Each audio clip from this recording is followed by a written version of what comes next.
அந்த கேம் விளையாண்டோம். சங்கரே, ஏதாச்சும் ஒரு கோயினை பாய்க்க வேண்டியதான்டா. பழைய காயின் தான் பவர் கூட. தேடு. இந்தாப்பா, எந்த காசை எடுத்தாலும் எடுத்த இடத்துல வச்சிருங்க சொல்லிட்டேன். நான் ரொம்ப கஷ்டப்பட்டு சேர்த்தது.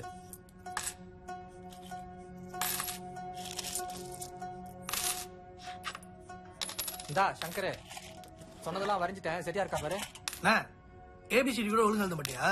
அது என்னமோ கிறுக்கி வச்சிருக்க. சரி, 1 2 3 எழுது. வச்சு இது பாரு, 1987. இது ஓகேயா? டேய், நான் பழைய கோயினா தேடுறா. டேய் இது பாரு, 1971. இந்தா, இதோட பழைய கோயினுங்கல்ல, இதை வச்சு விளையாடுங்க. இல்ல நான் போட்டு கேம் பார்க்க போயிருவேன். சரி, இது ஓகேதான், இது ஓகேதான், வா. சரி, நல்லா கேட்டுங்க. ஒரு தடவை